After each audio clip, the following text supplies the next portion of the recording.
Baiklah, materi yang akan kita bahas adalah pandangan ekonomi Islam terhadap time value of money. Ekonomi konvensional mendefinisikan time value of money sebagai a dollar today is worth more than a dollar in the return because a dollar today can be invested to get a return. Hal tersebut memberikan pemahaman kepada kita bahwa nilai uang yang kita miliki saat ini lebih berharga daripada nilai uang yang di masa depan karena ada unsur investasi yang dapat menghasilkan keuntungan. Namun apakah pemikiran seperti itu sudah tepat? Ekonomi konvensional menyadarkan teori tersebut pada dua asumsi, yakni asumsi terjadinya inflasi dan asumsi bahwa adanya preferensi konsumsi saat dibandingkan dengan konsumsi di masa mendatang. Penjelasan dari konsep tersebut secara teoritis dan praktik akan saya jelaskan. Yang pertama adalah terjadinya inflasi. Secara sederhana, inflasi merupakan kenaikan tingkat harga barang dan jasa secara terus-menerus. Menurut ekonomi konvensional, hal tersebut dapat mempengaruhi nilai mata uang di masa mendatang.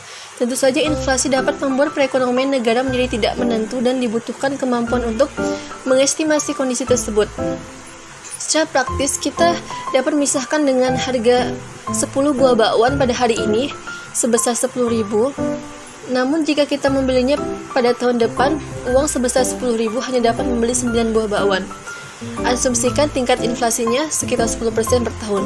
Oleh karena itu, terjadi kompensasi atau hilangnya daya beli uang terhadap barang dan jasa akibat inflasi.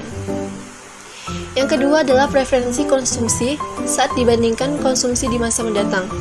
Secara teoritis, ekonomi konvensional mendefinisikan manusia sebagai makhluk ekonomi dengan asumsi semua manusia berpikir secara present based, sehingga setiap individu diasumsikan mempunyai preferensi untuk melaksanakan present consumption dibandingkan dengan future consumption.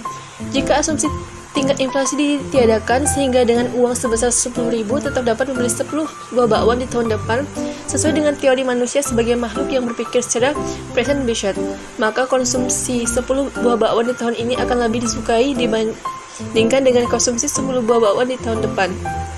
Dengan argumentasi tersebut, maka untuk menunda konsumen dikenakan biaya kompensasi. Ekonomi Islam memberikan argumen untuk tidak menyetujui teori time value of money tersebut.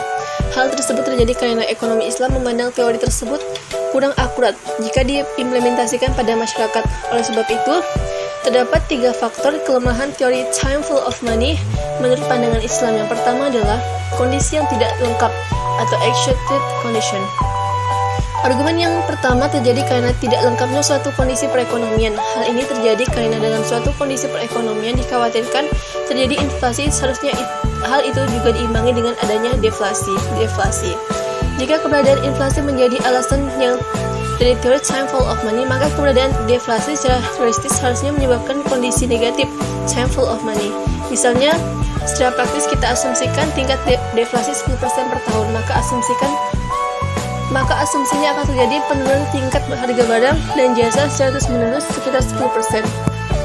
Sehingga apabila 10 buah bakwan pada tahun ini memiliki harga 10.000, maka pada tahun mendatang dengan harga 10.000 bisa membeli sebanyak 11 buah bakwan.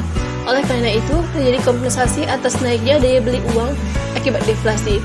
Ekonomi Islam mengkritik teori tersebut pada kenyataan yang berlaku serta diakomodir oleh teori time value of money hanya kondisi inflasi, sedangkan kondisi deflasi cenderung diabaikan. Yang kedua adalah ketidakpastian return. Sebenarnya dalam ekonomi konvensional, penetapan konsep time value of money tidak senaif yang dibayangkan, misalnya dengan mengabaikan ketidakpastian return yang akan diterima.